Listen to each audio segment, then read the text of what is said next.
This is the week of October the 6th. The eclipses are coming. The eclipses are coming. Listen, my readers, and you shall hear of the eclipses that are coming both far and near.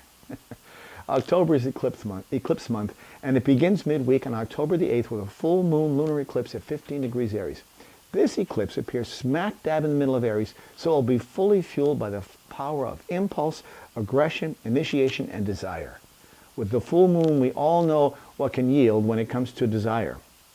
It can be a toxic mix to be certain. What makes this eclipse even more potent is the proximity of Uranus at 14 degrees. When powerful planets are this close to combined energies tend to be dramatically amplified. When we take into account a full moon, we already know the air may be charged with a lunacy element. Lunacy. On the other hand, Uranus is known as the planet of revolution, innovation, and of course, impulse, insofar as it strikes quite unexpectedly. Of course, being a full moon also means an opposite to the sun as well. So we have a full moon lunar eclipse that pairs up with volatile and unexpected Uranus, all lit up by the reflective quality of the sun in Libra. This is truly a heady mix. Uranus is a cerebral planet that operates in the intellectual realm of thought, rebellion, innovation, and turning things over. As a higher octave of Mercury, the same communicative component of Mercury is also present in Uranus. So we might expect that cerebral quality to happen.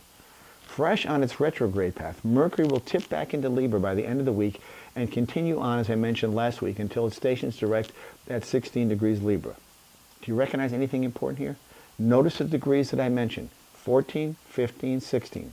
Whether in Aries or in Libra, they are precise and very close. The closer planets are by degree, also known as an orb, the more powerful their impact or relationship is going to be. So how does this all tease out in the end? With Mercury in retrograde, a full moon lunar eclipse, conjunct Uranus and opposite Mercury and the Sun, all within a degree of each other, we may see some dramatic events unfold. This doesn't mean to push the panic button, but I would suggest that it's worthwhile to be prepared. This will be especially true for anyone with degrees in the ranges I mentioned above. So Leos, Sagittarius, and Geminis, Libras, and Aquarius may all feel the impact if you have significant planets in those degrees, 14, 15, 16.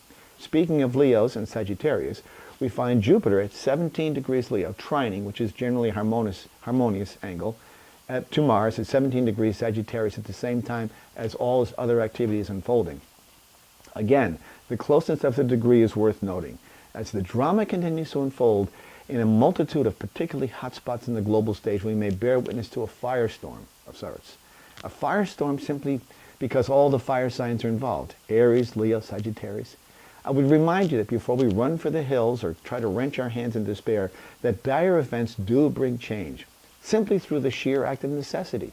It's difficult aspects that make things happen. If the roof did not leak, we would not fix it.